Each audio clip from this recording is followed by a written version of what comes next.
You can make actual video games on YouTube. I didn't tell my audience that this was an interactive video. Many of them might have wondered why it's just 2 minutes and a few seconds long. And once they got to the last 20 seconds of the video, everything made more sense. Because there you get 3 choices. And depending on which one you pick, the story plays out depending on your choices. Maybe you remember these kind of interactive videos from the 2010s. Maybe you don't. But that doesn't matter right now because I'm here to show you how that even works. This video obviously contains spoilers to my interactive video, which is out now. So if you haven't played it, go take a look.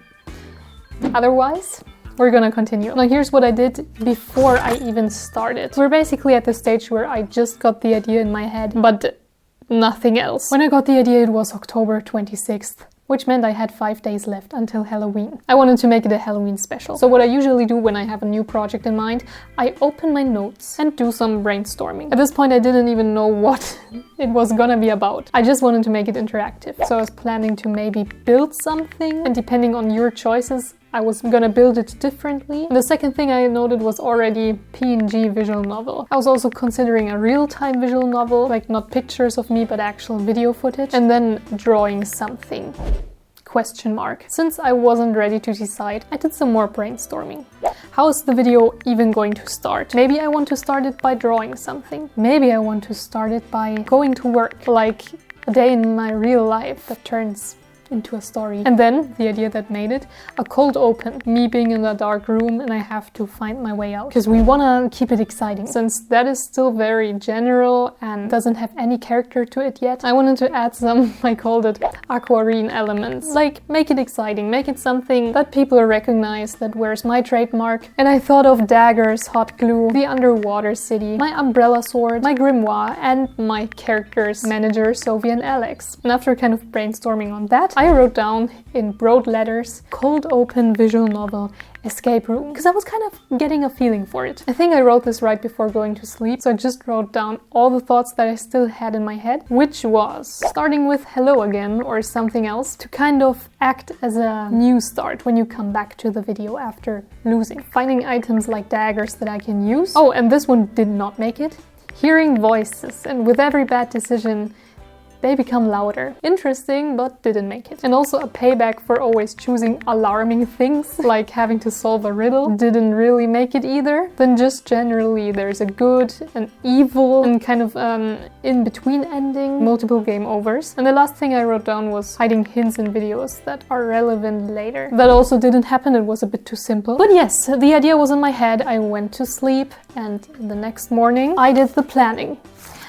I love to use a paper notebook for making serious plans, not just an overview like on my phone. So on Monday, the 27th of October, in the morning, I sat down and made some kind of a tree diagram. It is still vague, it is still kind of rough, and not the finished version. But here I determined the main branches and the main storylines. A lot of things did not make sense yet. They were kind of all over the place and random. So what I had to do was link everything together. So I started to ask myself questions. Right on the next page. What is the general concept? I'm in some kind of dream universe. What is the goal?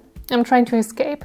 Why? If I take too long, I'm never going back. And how do I know? I'm gonna find a diary of a person who had this actual fate. Because there's nothing more frustrating than a story with too many plot holes. It still has a lot of plot holes, but at least the actions of the character should be somehow understandable. Right after I had the idea of finding a diary, I wrote the contents of the diary. Not the finished version, just general idea. And I also decided that I wanted to read all of it in the first video to create a tone and a base. Then I already had some ideas for some endings, like good end, hard end, I'm turning into a painting, and then game over, turning into one of them, or dying. On the bottom here, there's more chaotic ideas, how I called them here, which doesn't mean that I had to include them, but I needed to get them out of my brain.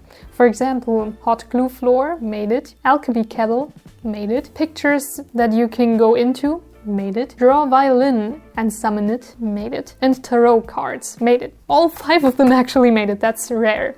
That's actually not quite common in my planning. So with all these ideas, we can finally start planning and structurizing the actual video. This tree diagram was made, which is the actual one that I would be using for orientation. This shows in detail how each video is linked to another. I added some notes, some titles. The bad endings are framed red, the good endings are framed green, and the kind of in-between endings are framed yellow. Everything else you see on here will become relevant later. And after I was done with this, I started to write the whole script. The script that was 2, 4, 6, 8, 10, 12, almost 12 pages long, and it turned out to be 25 videos in total. These scripts are the finalized version, or the almost finalized version of everything that happens in these videos. Because with these scripts as a base, I started to do the voice acting. I created 27 different video projects and then systematically recorded the voice lines for every single one. Like, for example, this is the script for the run video, and then I would just record it. And then I would go to the hide video and then record the script for the hide video and so on. I am by no means a professional voice actor or a voice actor in general, and that is quite noticeable.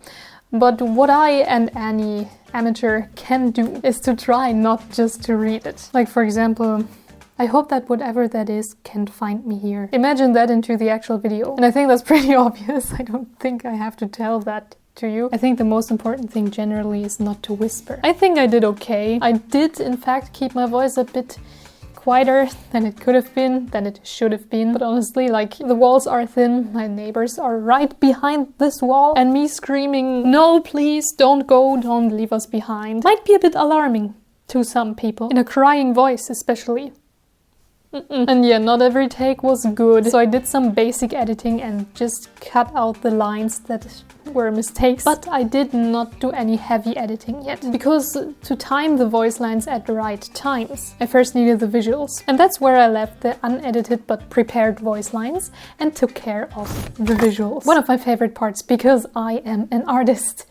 Welcome to my channel. The visuals consist out of assets, backgrounds, sprites, and videos. So the basic thing, the most important thing, were the sprites, which is the characters. I actually took a break right after I did the script for the first video to write down the basic emotions I needed from my characters. Here's mine, here's Sophie's, Alex, Manager's, and that was it so far. On that same evening, Monday evening, I did the photo shoot for all the characters, with this as my orientation. The next day I cut them all out in Procreate, exported them as PNGs, put them in a separate folder on my PC, and named them. As a useful side info, you might want to keep the head of your sprites in kind of the same location. They should not be all over the place. And of course, kind of the same size. Fun fact, Manager is actually not or barely emoting at all. So she has 5 sprites that all look like this. This is maybe the best example of what I mean by keeping the head in the same place. I also added further assets. I used photos such as the diary, my hand with a pen. I did drawings such as the gemstones, the cards, and whatever. And of course, I also needed backgrounds. The first one I did is actually self-drawn. It's just an empty room, and it took way more time than it should have. That is when I realized that I should maybe not draw all the backgrounds. So what I did on one hand was use pictures from Unsplash, because Unsplash is a photo website. This is not sponsoring it. This video is not sponsored. Unsplash is a website where you can download photos for free. Just mind that if you don't pay for Unsplash Plus, you can only use the free ones,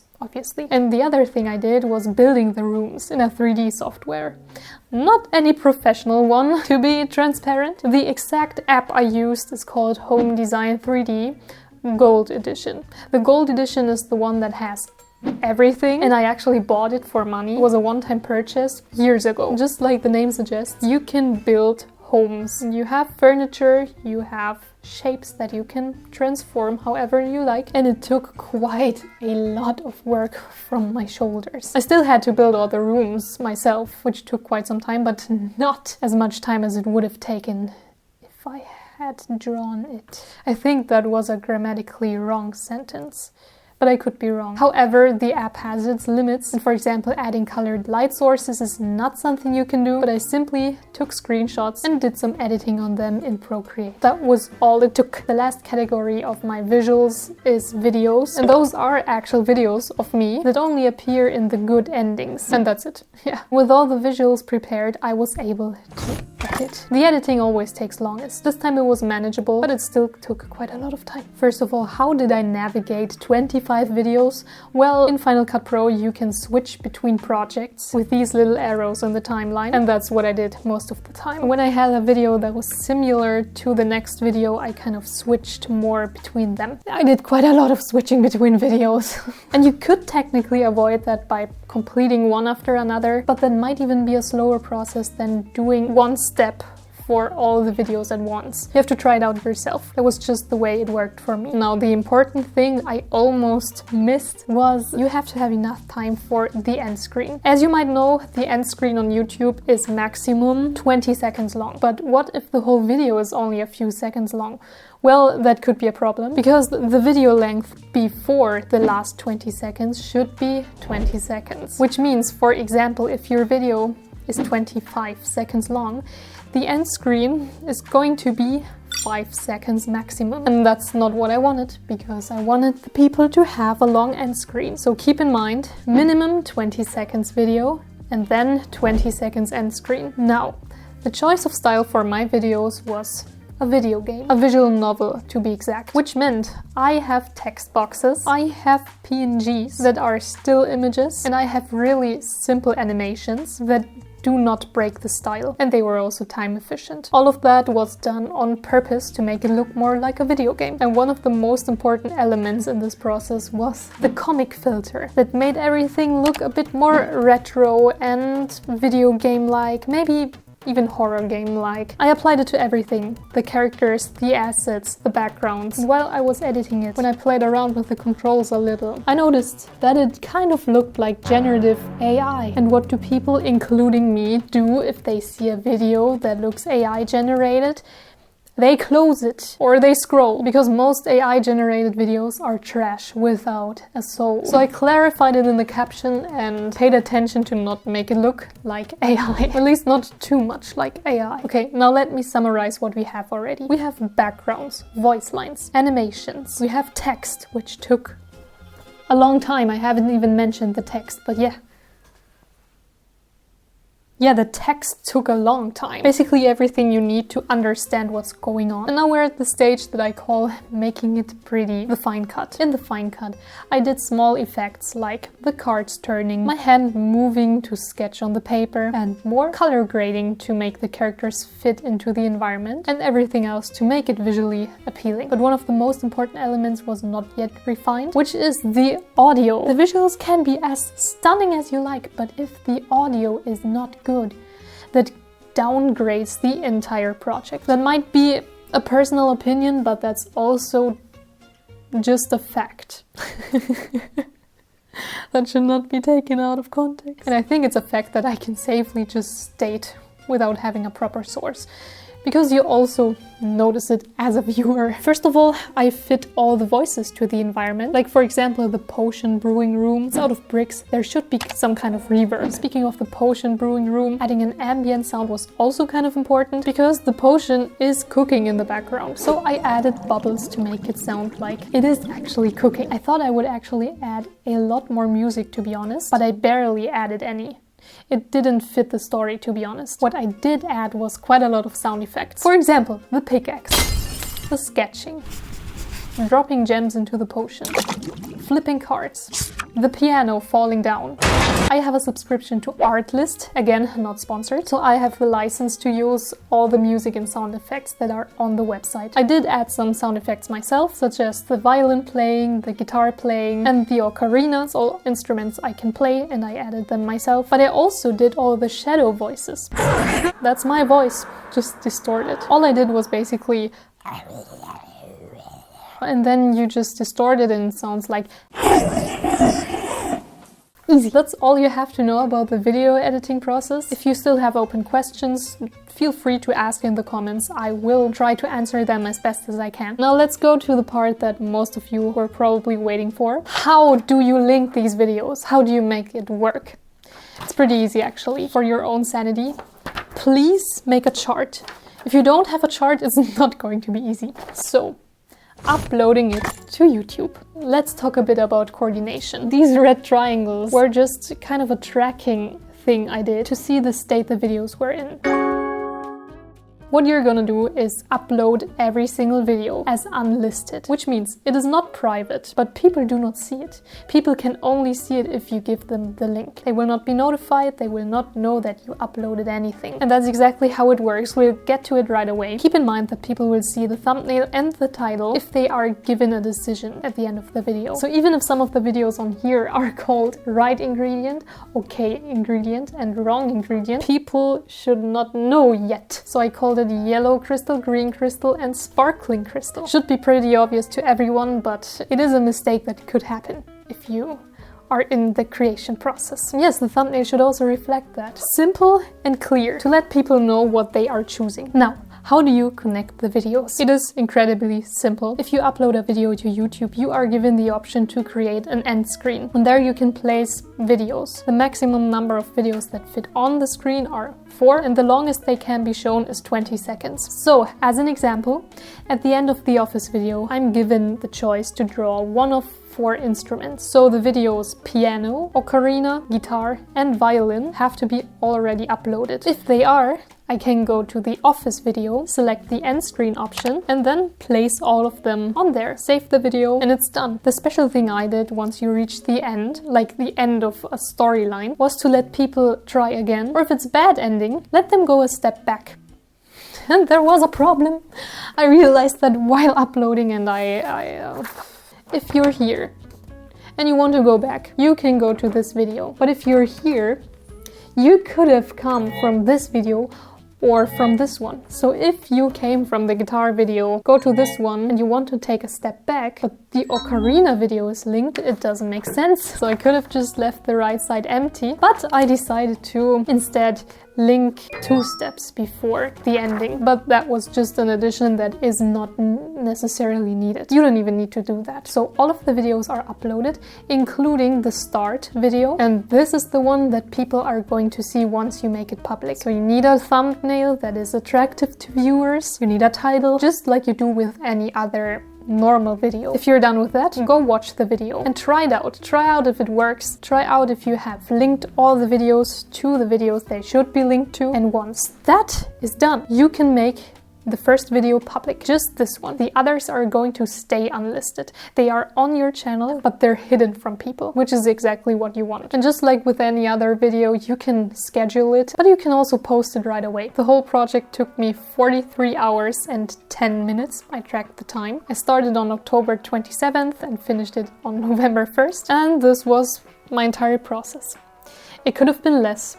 It could have been more. It could have had an entirely different style. But you know, the options are endless. So if you want to make your own game, hopefully this video was helpful. You also don't have to make 25 videos. You can just make 4. Depending on the story you think of. It's up to you. This is how you do it. I hope this was informative and understandable and explained well enough, because I usually don't do tutorials and they might be chaotic. I don't know. Maybe they are not. Anyway, I hope you have a nice day, evening or night, and if it's night, go to bed. Bye. I'm gonna go to bed too. It's quite late. Okay? We're going to go to bed at the same time.